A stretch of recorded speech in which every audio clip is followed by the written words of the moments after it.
It's funny. When a physician gives you a medical diagnosis, there's this certain expectation of total mechanical precision. Oh, absolutely. It feels very much like engineering, really.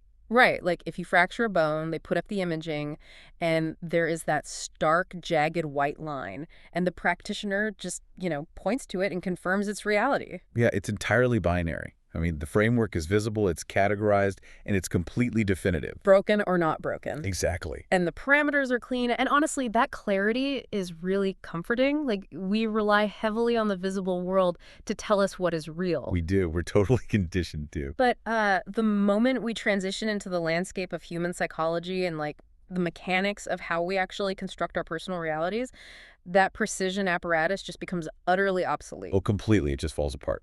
Right. We step into this existential territory that is far more ambiguous. So today, we're exploring a universal modern archetype that I strongly suspect you, the listener, will find intimately familiar. I call this archetype the barricaded individual. The barricaded individual. I mean, wow. That descriptor alone establishes a rather intense visual framework right from the start. It really does, right? Think about the daily existence of this person. This is someone who meticulously executes every single action deemed correct by modern societal standards just to secure their existence. They're doing everything right, quote unquote. Exactly. But they operate under this profound underlying terror of tomorrow. Yes, the fear is the baseline. So in their financial life, for example, they might hoard a mere fragment of their resources. And it's not driven by the joy of accumulation. It's driven by pure, unadulterated fear of eventual ruin. Right, it's totally defensive saving. Defensive saving, yes. And in the corporate environment, they endlessly over-prepare for worst-case scenarios. They're utilizing a vast constellation of mental energy to just imagine everything that could possibly go wrong. Just to preemptively fix it. Yeah, So their entire operational baseline is anticipating disaster. precisely. And it extends deeply into their personal lives, too. I mean, in relationships, this individual is constantly bracing for an inevitable heartbreak. They're waiting for the other shoe to drop. Always. They consciously withhold a significant portion of their affection and vulnerability as, like, a contingency plan. Right, because if I don't give it all, I can't lose it all. Exactly.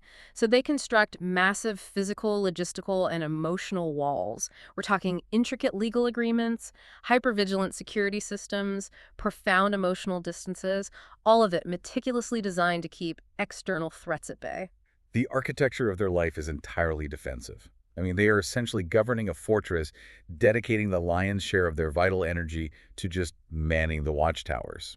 But here is the ultimate paradox, right? This is the profound confusion that plagues this archetype. Okay. Despite these towering defenses, and despite the exhaustive amount of energy spent fortifying their perimeter, this person perpetually encounters the exact crises they prepared for. That is the tragic irony of it. It is. The mechanical failure actually occurs. The relationship shatters exactly along the fault lines they were so fiercely guarding.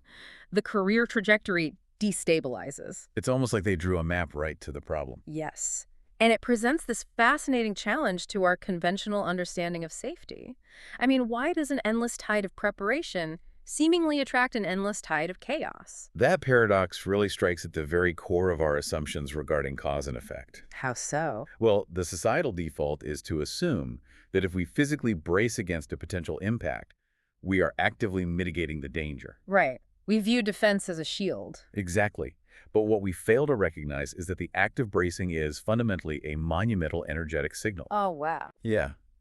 The barricaded individual exhausts themselves fortifying the physical plane because they're operating under the illusion that the physical plane is the origin of their experience. So they think the physical world is where everything starts. Right. And today's exploration requires us to dismantle that illusion completely. So our mission today is to navigate the metaphysical mechanics of true security. Yes.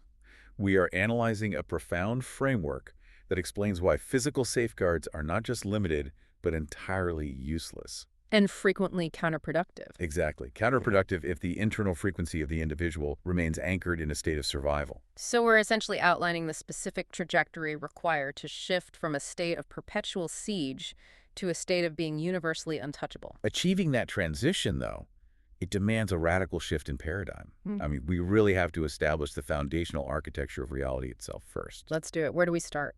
The core principle we're working with here asserts that existence is not a single, flat physical experience. Reality functions across three distinct, deeply integrated planes: Okay, what are they? the mental, the spiritual, and the physical. Three distinct planes. I mean, this immediately challenges the traditional Western approach to security because our societal conditioning focuses our attention almost exclusively on manipulating the physical plane Right. And that exclusive focus is literally the root of the struggle. because we're ignoring the other two planes entirely. Exactly. To understand the mechanics of reality, we have to understand the direction of its flow. Mhm. The mental and the spiritual planes function as the realms of cause. They are the engines of creation. Yes. While the physical plane, everything we touch, see, and interact with on a daily basis, that is merely the realm of effect. Oh. The physical world possesses no inherent power to generate circumstances. It simply reflects the reality that has already been forged in the realms of cause. Okay, so if the physical world is purely a reflection, like a mirror, then attempting to alter our safety through physical means alone seems entirely backwards. It is entirely backwards. It's akin to standing before a mirror, finding the reflection displeasing, and furiously attempting to paint a smile onto the surface of the glass. That is a perfect analogy. Like you might obscure the image temporarily, but the entity casting the reflection remains entirely unchanged. The mirror is bound by physics to show what stands before it. The mirror can only validate the subject. I mean, if the entity standing before the mirror, which is the synthesis of your mental and spiritual state, if that entity radiates a profound frequency of vulnerability, like an overwhelming anticipation of doom, Then the mirror has to reflect that. it has no choice. The mirror has no choice but to reflect scenarios that validate that precise frequency. Building a taller physical wall cannot block a reflection that originates from your own internal state. Okay, let me challenge the absolute nature of this mechanism for a second. Yeah. Because if the physical realm is merely a realm of effect, how do we contextualize practical physical safety measures? To ground this in daily life for you, the listener, does this philosophy suggest that the act of locking your front door before you sleep is a meaningless gesture? I see where you're going with this. Like, are we meant to just abandon all physical caution? No, that distinction is crucial. We are not advocating for the abandonment of the physical world. Okay, good. The physical action of turning a lock is not the variable that matters here. The determining factor, the true mechanism of reality creation, is the energetic charge behind that physical action. The energetic charge. Let's really analyze the somatic and psychological difference in that action. Okay, consider two individuals performing the exact identical physical task of locking a door at night. Okay, person A and person B. Right. The first individual approaches the door, turns the mechanism, and does so as a neutral, practical function of navigating the physical environment. It's just a chore. Exactly. It carries the same emotional weight as tying a shoe or turning off a light. There's no static. They engage the lock, they rest in a state of absolute calm, and their internal frequency remains undisturbed. The action is completely devoid of fear. Precisely. Now analyze the second individual, our barricaded individual. Okay. They approach the exact same door, they engage the exact same mechanism, but their internal state is chaotic. As they turn the lock, they are visualizing a potential intrusion. Oh, wow. Yeah. They experience a visceral knot of anxiety in their physical body. They verify the lock multiple times, their heart rate is elevated, and they're operating under the profound expectation of an impending threat. But the mechanical action is identical. The mechanics are identical, but the second individual is drilling entirely within a vibration of severe danger. That shifts the perspective entirely because the second person's expectation of a threat is actually a louder declaration than the physical reality of the locked door. Magnitudes louder. Magnitudes. Oh, Because probably. true protection, true security, must originate at the level of cause. So what are they actually doing energetically? The barricaded individual is broadcasting a massive, sustained declaration to the surrounding reality that they are under siege. They have formally accepted the existence of an attacker within their mental and spiritual architecture. And since the universe is a mirror, The universe, functioning as that infinite mirror, will eventually reorganize the physical plane to reflect that expectation. man, that's heavy. So they might not experience a literal home invasion necessarily. Right, but that frequency of shattered security will manifest somewhere else. Perhaps as a sudden collapse in their professional life, or a devastating personal betrayal. The physical form of the chaos mutates, but the underlying frequency of the threat remains perfectly consistent. So, if the physical realm faithfully reflects our internal broadcasts, this forces us to confront a massive paradox regarding how we seek protection. It really does. Because logically, when a human being feels unsafe, the immediate instinct is to desire a shield. We ask for security. We wish for the threat to be neutralized. Of course we do. It's human nature. But within this framework, the very act of desiring security appears to be fundamentally flawed. It is the ultimate energetic trap. The trap. Yes. The act of intensely desiring protection against a specific threat is subconsciously a total confession of vulnerability. Oh, because if I'm asking for protection, I'm admitting I can be hurt. Exactly. It is a declaration that the threat is real, that it possesses significant power, and crucially, that it holds the capacity to destroy you. Wow. So by pleading to be shielded from an outcome, you are authenticating its dominion over your life. Yes, you are giving it power. The mechanics of intention differentiate heavily between a wish and a true declaration. How so? Well, when you intensely wish to be shielded from something, whether it's the dissolution of marriage, a catastrophic failure in business, or an unpredictable illness, you are not repelling that outcome. You are actually projecting a massive spotlight onto that exact frequency. You're highlighting it. Yes. You are integrating the concept of that threat deeply into your sphere of possibility. It functions exactly like target fixation in driving. Yes, that's a great example. Like when you're navigating a vehicle and you spot an enormous pothole, the instinct is to stare directly at it while intensely wishing to avoid it. Right. Don't hit the pothole, don't hit the pothole. Exactly. But the more you fixate on the obstacle, the more your hands subconsciously steer the vehicle directly into the crater. The intense desire to avoid the object requires you to focus all your cognitive energy upon it. Which invariably draws you toward it. Yes. You align your mental and emotional trajectory perfectly with the phenomenon you are frantically trying to escape.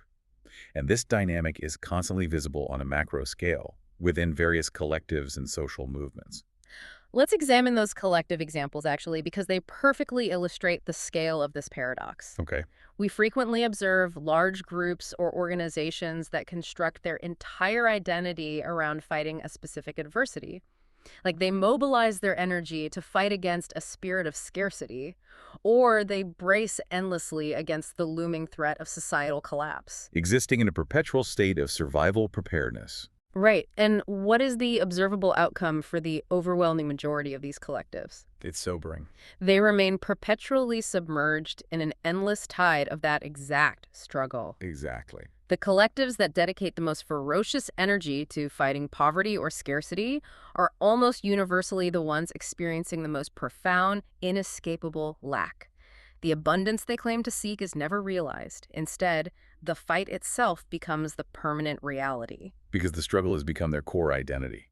They have validated the threat, allowing a permanent residency in their collective subconscious. So fighting the thing just feeds the thing. By continuously vocalizing a war against failure or scarcity, they are continuously sustaining the existence of failure and scarcity. Because they're focusing on the pothole. Precisely. They are operating entirely within the realm of effect, frantically swinging at the mirror, while their realm of cause, their internal engine, is emitting pure, concentrated terror. You, the listener, can likely identify this pattern in your own history. I mean, consider a time when you heavily guarded your emotions within a relationship. Oh, that's a very common one. Right. You erected barriers, you withheld your authentic self, and you scrutinized every interaction for the slightest indication of betrayal. Looking for the red flags everywhere. Constantly. And the internal narrative was always, I'm simply protecting myself. But if we apply this framework, who were you truly protecting yourself from? The threat was not originating from the external partner. It wasn't. The threat was a phantom of betrayal that was summoned directly through the expectation of pain. Yes. By dedicating such a vast constellation of energy to defensive maneuvers, the subconscious mandate was set. Betrayal is expected. And invariably, that constant tension, the suffocating lack of trust, acts as the very mechanism that fractures the relationship. The attempt to avoid the crash steers the vehicle directly into the wall. It's a sobering realization, acknowledging that our defensive posturing is the very thing inviting the breach. It demands a complete dismantling of our operational methodology. So what do we do? Well, if fortifying the physical realm is futile, and if wishing for protection merely highlights our vulnerability, we are left with only one viable option. It is. We must rebuild our defenses at the very first layer of reality. We must forge the mental shield within the realm of cause. Forging the mental shield. Okay. But the baseline requirement for this seems almost unfathomably strict. It is rigorous, yes. Because achieving genuine mental security, according to these mechanics, necessitates the absolute eradication of any thought patterns that resonate with instability or insecurity. Like, dwelling on a fearful thought is described as opening a trapdoor directly beneath your own feet. The demand for absolute eradication sounds extreme until we examine the literal mechanics of the subconscious mind. Walk us through that. How does the subconscious actually process this? The subconscious does not possess a filtering mechanism for rationality. It does not comprehend humor, sarcasm, or probability. Really? So it takes everything at face value? Entirely. Most importantly, it makes absolutely no distinction between a tangible, immediate physical threat and an entirely imagined hypothetical anxiety regarding the future. So me worrying about my bank account feels exactly the same to my subconscious as me being chased by a lion. It only registers the energetic resonance. The subconscious operates exclusively on the currency of emotional intensity. Okay, so when an individual normalizes looping thought patterns, that chronic internal dialogue of, what if this venture collapses, or what if I'm abandoned during my most vulnerable moment, they aren't just engaging in harmless worry. No, they are drafting a meticulous architectural blueprint. A blueprint for their own failure. Yes, and the conscious analytical mind assumes it's merely conducting a risk assessment. I'm just being realistic, they say. Right, I'm just planning. But the subconscious perceives these emotionally saturated anxieties as direct, literal instructions. Because of the emotional weight attached to them. Exactly. Its operational logic dictates that if you are dedicating such a massive volume of emotional fuel to a specific scenario, that scenario must be your desired destination. It translates your deepest fears into its primary creative mandate. Man. Therefore, when someone navigates their day consumed by the internal monologue of financial ruin or professional disgrace, they honestly believe they are actively problem-solving. But metaphysically, they are installing a vast network of trapdoors throughout the foundation of their life, ensuring they will eventually fall into the exact abyss they are obsessing over. And this mechanism is not limited to our individual daily anxieties, is it? We must also examine the profound impact of inherited limitations. Oh, inherited limitations are a massive component of this architecture. We do not generate our fears in an isolated vacuum. No, we inherit a vast constellation of collective anxieties based on our familial structures and the pervasive narratives of our broader environments. Societal structures readily supply us with prepackaged narratives of limitation. Right, like what? Give us an example. Well, for instance, there is a widely accepted narrative that individuals originating from specific backgrounds or circumstances must expend an overwhelming magnitude of effort just to achieve a mere fragment of the stability that others access with ease. Yes, and these narratives are fiercely defended as unshakable, pragmatic truths.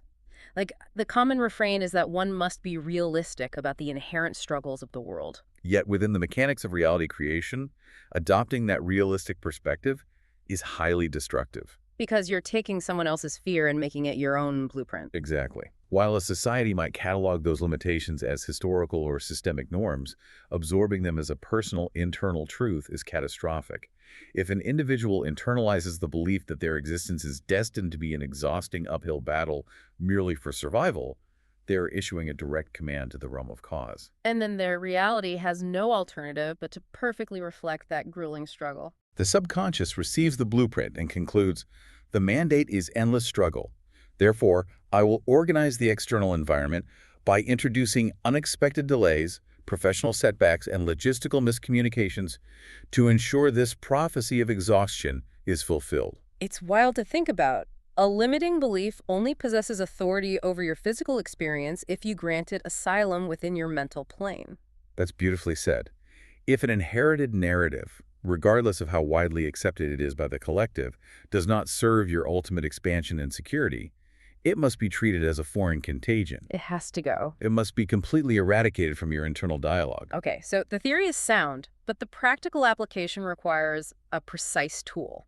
Human cognition is inherently chaotic, Telling a mind accustomed to fear to simply stop being afraid is, well, it's ineffective. It's impossible. So how does an individual actually anchor this mental shield? The required anchor involves shifting the temporal location of your consciousness. Shifting the temporal location, break that down. The individual must forcefully migrate their focus away from the turbulent journey and establish residency entirely within the destination. So acting as if you're already there. Yes, this introduces a transformative cognitive exercise. The vital question one must continuously ask is, what would my internal dialogue sound like if I were already completely secure and stable? It requires a radical execution of mental time travel. It really does. Because you cannot successfully forge a mental shield by engaging in a defensive war against insecure thoughts one by one. You cannot fight the darkness. You just have to turn on the light. Exactly. You must occupy a state of consciousness where the frequency of insecurity is simply incapable of existing. The frequency of the destination must become your permanent starting location. Like if the objective is absolute, unshakable stability, you cannot indulge in thoughts like, I hope circumstances improve so I can finally relax. Because hoping implies you don't have it yet. Right. You must interrogate your current state. If I already possessed an overwhelming abundance of resources, if my total security was an established, unquestionable reality, what specific thoughts would be occupying my mind at this exact second? And the resulting thoughts would invariably be characterized by profound calm. The internal dialogue shifts from panic to, I am entirely provisioned for. The environment is harmonious. Everything is unfolding perfectly. By forcing the cognitive loop to dwell exclusively in those destination thoughts, the individual is literally rewriting the subconscious blueprint. They are. The instruction changes from prepare for disaster to we have already arrived at safety. The trapdoors are systematically sealed. The foundation is solidified. That is the methodology for establishing an impenetrable perimeter on the mental plane. It is. However, the mental plane is only half of the equation within the realm of cause. Right, because thinking it isn't enough on its own. No. An individual can meticulously curate their thoughts, repeating mantras of safety continuously. But if their underlying emotional state is in turmoil, the external reality remains unchanged. So to truly anchor this new architecture, we must examine the engine that actually powers these cognitive blueprints. We must navigate the spiritual emotional center. The spiritual engine. This is the true locus of our creative magnitude. While the mental plane dictates the direction and provides the blueprint, the emotional state acts as the fuel source. So spiritual protection is dictated entirely by the quality of your emotional frequency. Completely. We established earlier that the subconscious is driven by emotional intensity. Let's really analyze the mechanics of why emotion supersedes thought. Well, if we analyze the energetic output of the human system, the emotional center, traditionally localized around the heart space, emits an electromagnetic field that is exponentially more powerful than the field generated by the cognitive centers of the brain. To utilize a natural analogy, if your curated thoughts are a gentle, meandering stream, your baseline emotional state is a roaring, turbulent ocean. A roaring ocean. So if the cognitive mind is whispering these little affirmations of security, but the emotional center is screaming in sheer, unadulterated panic, the universe is responding to the roar of the ocean. It's entirely ignoring the whisper of the stream. Exactly. Reality communicates through the language of vibration, and emotion is the densest, most authoritative vibration a human being emits. That makes so much sense. This fundamental law explains why superficial positive thinking is so frequently ineffective. Individuals attempt to apply a thin veneer of optimistic thoughts over a raging internal sea of terror. It just washes away. It does. In the mechanics of manifestation, the structural integrity of the external reality will always, inevitably, default to the deeper emotional truth. This introduces a massive environmental obstacle, though, because modern existence appears meticulously designed to keep human beings tethered to a baseline of perpetual anxiety. Oh, it is a constant bombardment. Right. From the dawn of the cycle to its close, individuals are hit with stimuli designed to trigger fear, comparison, and urgency. It functions as a global engine designed to maintain the population in a state of chronic survival mode. And existing in survival mode is the ultimate spiritual vulnerability.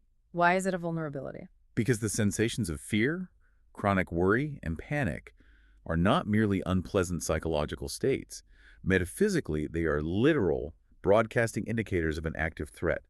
They are the energetic equivalent of a blaring alarm system. So resigning oneself to survival mode is not merely an exhausting way to live, it is actively, physically dangerous. Highly dangerous.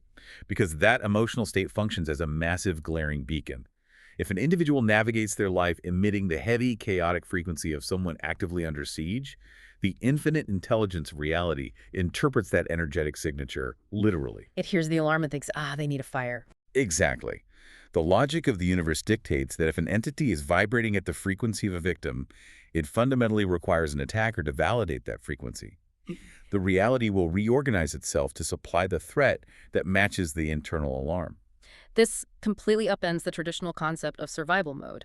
We generally view survival mode as a defensive posture, keeping one's head down, blending in, avoiding danger. Right, trying not to be seen. But the mechanics reveal the exact opposite. It is akin to wearing neon camouflage in a vibrant, illuminated cityscape. You believe you are blending into the background, hiding from the predators, but your intense, vibrating fear makes you the single most visible target in the environment. It is a devastating irony. The intense fear of being hunted is the very mechanism that summons the hunter. Wow. This phenomenon explains why individuals who are obsessively terrified of physiological decline frequently manifest a constant stream of ailments, or why those perpetually consumed by the fear of financial devastation are continually blindsided by unexpected resource drains. Their emotional beacon is burning at maximum intensity. They're drawing the exact experiences they seek to avoid. Yes. So the transition out of this catastrophic misalignment requires a monumental internal migration. The individual must consciously, forcefully shift their emotional baseline toward a state of profound peace, total calm, and absolute serenity. Which is incredibly difficult. Right. The true difficulty lies in the fact that this shift must occur even when the physical environment, the realm of effect, the immediate tangible circumstances, is providing every logical reason to panic. And that right there is the ultimate crucible of mastery. Maintaining a peaceful frequency while resting in a tranquil environment requires absolutely no skill. Anyone can be calm on a beach. Exactly. The true forging of the spiritual shield occurs exclusively in the presence of adversity.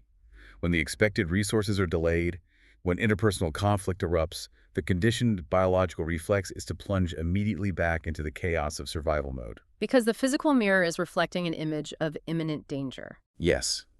But that precise moment of panic is when the individual must remember the core architecture of reality. The physical world is merely an echo of a past frequency. An echo! I like that. If you react to a terrifying echo by generating fresh panic, you establish a new cause for future terror. You trap yourself in an endless, self-sustaining feedback loop of crisis. The actionable insight here requires cultivating an internal sanctuary that is entirely decoupled from external stimuli.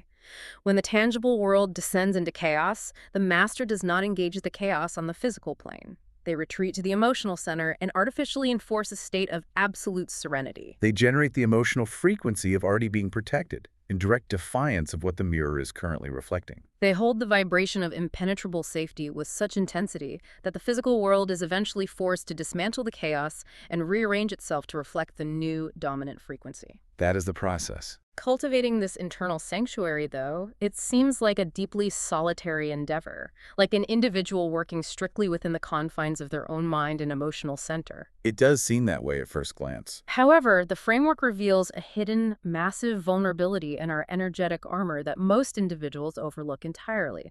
And this vulnerability has nothing to do with how we perceive ourselves, but everything to do with how we perceive and interact with others. Right. This brings us to the metaphysical interpretation of the Golden Rule. This is the juncture where individual psychology expands into the profound mechanics of interconnected consciousness. So the traditional Golden Rule, treating others as one wishes to be treated, is almost universally framed as a moral or ethical obligation. It's presented as a code of conduct for a functional society. Be nice to people. Right. But this framework elevates that concept from a moral suggestion to a binding law of physics. What you refuse to give, you are mathematically incapable of receiving. Establishing true, unassailable security requires extending that treatment not merely on the physical plane, but within the realms of cause. Physically smiling and demonstrating polite behavior is a superficial action. Anyone can fake a smile. Exactly. The structural integrity of your security is tested by how you treat others within your mental and spiritual planes. You are referring to our private, internal narratives and the silent judgments we cast upon other individuals. Exactly. To comprehend the gravity of these silent judgments, we must introduce a concept that mirrors the scientific understanding of quantum entanglement. Okay, let's unpack that. Within the infinite intelligence that structures reality, the concept of physical, isolated separation is a complete illusion. An illusion. But from a sensory perspective, the boundary between myself and another individual appears absolute. I am here, you are there. Within the realm of effect, the physical plane, the illusion of separation, is necessary for experience. But if we descend into the realm of cause, into the fundamental fabric of consciousness itself, there are no boundaries. There is only a single unified field of energy. Every other individual you interact with is, at their core, a different physical extrusion of the exact same universal source consciousness that animates you. If the underlying architecture connects all individuals into a single consciousness, then the manner in which I silently perceive or judge another person Is the exact manner in which you are judging and perceiving yourself. Oh, wow. Because the energetic realm recognizes no other. The bitter resentment, the corrosive envy, or the harsh degrading evaluations you direct towards someone else do not travel across space to impact them. Where do they go? They are energetically detonated entirely within your own center of being. Let's apply this to a pervasive, modern scenario for the listener. Say an individual is observing the digital representation of someone else's life. Perhaps a former associate experiencing a monumental success, a sudden elevation in status, or profound joy. We've all seen this. And in that moment of observation, a visceral twinge of envy occurs. The internal monologue whispers, "They are unworthy of that elevation. It was mere circumstance. Their true character is deeply flawed." The observer silently orchestrates a mental teardown of the successful individual. And the observer believes they are deploying a defense mechanism to protect their own ego from the discomfort of comparison. Right. Similarly, consider the experience of interpersonal rejection. An attempt at connection fails, and instead of processing the incompatibility neutrally, the rejected individual immediately constructs a narrative of disdain. Their personality was toxic anyway. I have narrowly escaped a disaster. They internally degrade the other individual to shield their own pride. Exactly. In executing those internal judgments, the individual utterly obliterates their own mental and spiritual shield. Because they're bombing their own territory. Yes. By generating a frequency of envy, resentment, or hostility, they are dumping toxins directly into their own realm of cause. Ancient philosophical traditions universally liken the act of harboring resentment to grasping a searing incandescent ember with the intention of hurling it at an enemy. The only flesh that burns is your own. Precisely. If your internal architecture is vibrating with the frequency of success is undeserved or others are hostile, you are permanently encoding those exact parameters into your own energetic blueprint. You are instructing the universe that success is a source of pain and that the environment is inherently toxic. Consequently, the universe must mathematically repel abundance from your experience and supply you with a toxic environment. Because the law dictates that what you do not give, you cannot receive. If an individual is incapable of generating a frequency of genuine joy and celebration for the abundance of another, they have firmly closed the energetic channel required to receive abundance themselves. It is impossible to maintain a baseline of resentment and simultaneously manifest a reality of peace. It violates the core physics of this framework. Emitting hostility is a continuous declaration that you reside within a hostile universe. And a universe deemed hostile will endlessly generate new threats for you to defend against, keeping you locked in survival mode. But the inverse application of this law is where the true magnitude of this framework is revealed. Tell me about the inverse. Consider the exact opposite energetic posture. Consider the reality generated when an individual emanates pure, unadulterated appreciation. When they witness the success of another and silently, genuinely project the thought, "That is magnificent, I honor their elevation." What happens energetically? They instantly align their entire energetic system with the frequency of infinite abundance. And this practice does not require observing grand, monumental success. It is equally potent in the most mundane interactions. Oh, absolutely. Imagine observing a stranger performing a routine service, a clerk, a driver, an unseen worker. If you pause and mentally project a frequency of deep appreciation, a genuine acknowledgement of the profound value of their existence, how does the unified field respond? When you consciously acknowledge the inherent, profound value in another physical expression of consciousness, you are directly acknowledging the profound value of the unified whole. You are broadcasting the mandate. I perceive beauty. I recognize worth. I establish harmony. So you become the cause for harmony. Yes, and by the law of reflection, that identical frequency must return to your individual experience as a vast constellation of favor, ease, and opportunity. It is the equivalent of programming the physical mirror to reflect absolute grace back onto your own life. The external environment suddenly becomes highly cooperative. Unforeseen opportunities materialize, interpersonal frictions dissolve, and the individual experiences a level of synchronicity that appears miraculous to the uninitiated. But it is entirely mechanical. It's not magic. It is the precise application of quantum empathy. When an individual harbors absolutely no ill will, when the internal reflex to diminish others is completely eradicated, they remove all internal friction. They cease generating the turbulence that attracts external conflict. They perfectly seal the final vulnerability in their energetic armor. So, when we synthesize the entirety of this architecture, when the cognitive blueprint is locked onto the destination of absolute security, when the emotional ocean is calmed from the chaos of survival mode into a state of profound peace, and when the illusion of separation is replaced with genuine, unified appreciation for all others, the individual ascends to the absolute zenith of human capability. They transition into a state we define as the untouchable consciousness. The untouchable consciousness. This represents the ultimate culmination of this exploration. It's defined as a state of being characterized by the absolute, unwavering conviction that nothing possesses the capacity to harm me. Now, to verbally declare nothing can touch me while operating strictly from the physical plane sounds like the height of ignorance. It sounds reckless. It sounds like the reckless arrogance of someone challenging the chaotic forces of the world to strike them down. But when that state is achieved through the metaphysical alignment we have detailed, it is the exact opposite of arrogance. What is it then? It represents the deepest possible state of humility and universal alignment.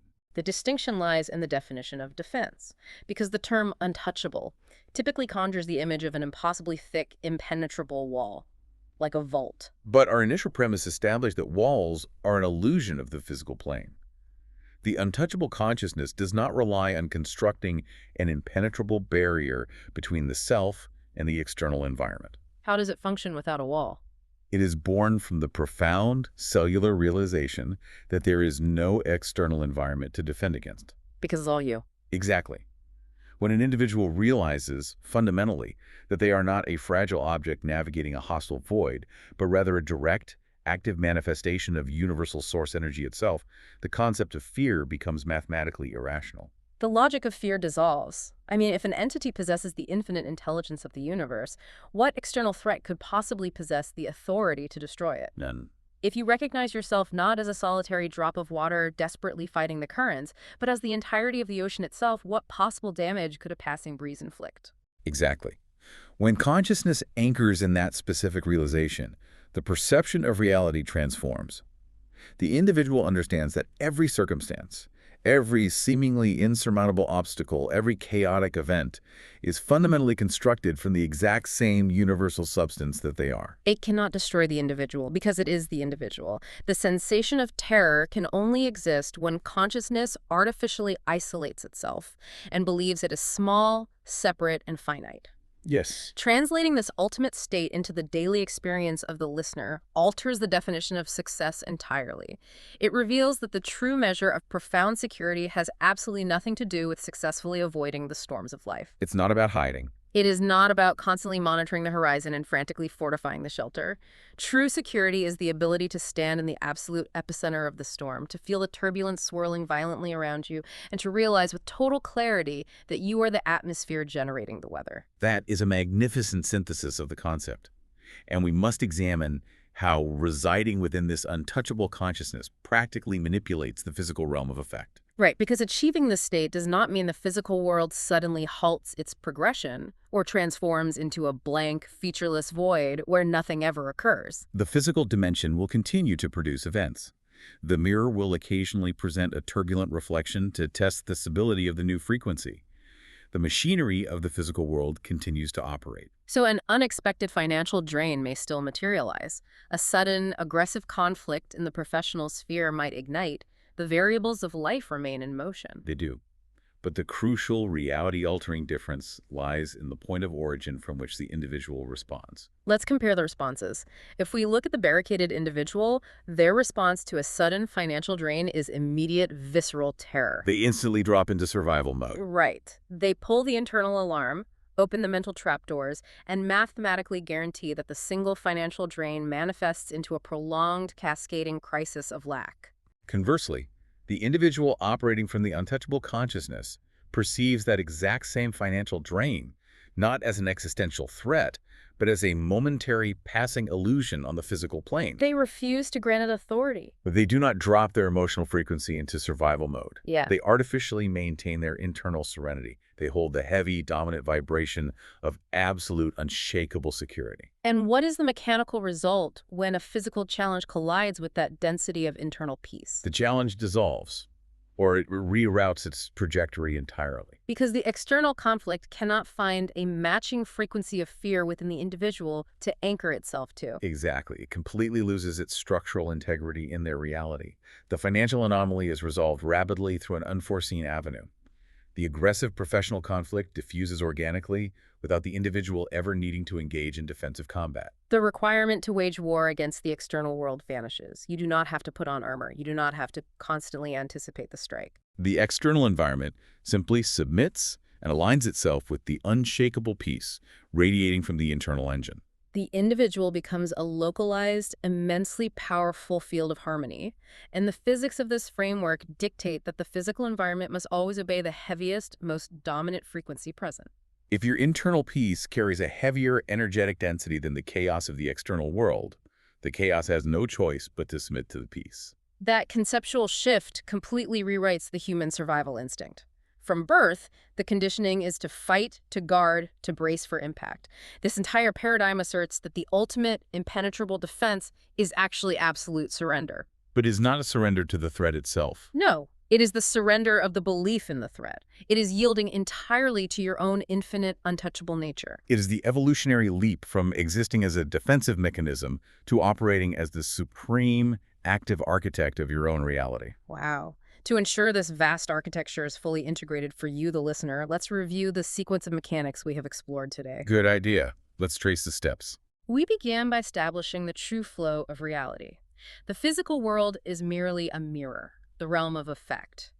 Any attempt to secure oneself entirely on the physical plane is futile, because true protection must be forged at the origin point. Which are the realms of cause, the mental and spiritual planes. Right. We then navigated the paradox of protection. We identified that intensely desiring or wishing to be shielded from a specific outcome is a dangerous energetic confession. It validates the power of the threat and fixates the subconscious mind upon the exact obstacle the individual wishes to avoid. We outlined the process of forging the mental shield, which requires the rigorous eradication of emotionally charged, unstable thoughts. It involves the cognitive time travel of asking, what would my internal dialogue be if my absolute security were already an established fact? And we then explored the spiritual engine, recognizing that the emotional center commands the reality matrix far more powerfully than the cognitive mind. The ocean versus the stream. Yes. We revealed that dwelling in society's conditioned survival mode acts as a glaring neon beacon, summoning the exact chaos the individual fears. The framework then expanded into quantum empathy. We recognize the illusion of separation and establish that our silent internal posture toward others, whether it be corrosive envy or genuine unifying appreciation, directly constructs our own energetic reality. Emitting hostility guarantees a hostile universe, while projecting appreciation guarantees an environment of infinite favor. Which culminated in the realization of the untouchable consciousness, the profound cellular understanding that when an individual aligns fully with their nature as universal source energy, the concept of fear becomes mathematically obsolete. And external chaos dissolves upon contact with their internal peace. Returning to the archetype that initiated this exploration, the barricaded individual, the tragedy of their operational state becomes profoundly clear. The sheer magnitude of human potential that is entirely stifled by living defensively is staggering. It is the ultimate misallocation of human energy. A vast constellation of brilliant, creative life force is squandered on constructing towering walls to hold back completely imagined specters. The barricaded individual expends the entirety of their existence guarding a fortress, entirely unaware that the fortress itself has become a suffocating prison of their own design. But the profound liberation within this framework is the realization that the door to this prison is not bolted from the outside. No, it's not. The moment an individual makes the conscious decision to drop the physical barricades, to cease bracing for an impact that their own terror is actively summoning, they shift the entire paradigm. They construct an unbreachable, heavy frequency of peace. They cease functioning as trembling, hypervigilant victims of circumstance and assume their rightful position as deliberate, untouchable creators of their own experience. It marks the transition from merely trying to survive the conditions of reality to actively generating the conditions of reality. And that transition presents a final, critical inquiry for you to consider. We have explored the profound weight of the signals we broadcast into the unified field. Yes. If the infinite intelligence of reality is constantly, silently eavesdropping on your deepest emotional baseline to determine what physical reflection to manifest next, what precise frequency are you broadcasting right now in the absolute silence of your own mind? Are you broadcasting a desperate plea to avoid the fractures of life, or are you radiating the unshakable, untouchable certainty that you are already whole? Because in the vast continuous flow of cause and effect, reality is never checking the physical locks on your doors. It is responding exclusively to the resonance of your center.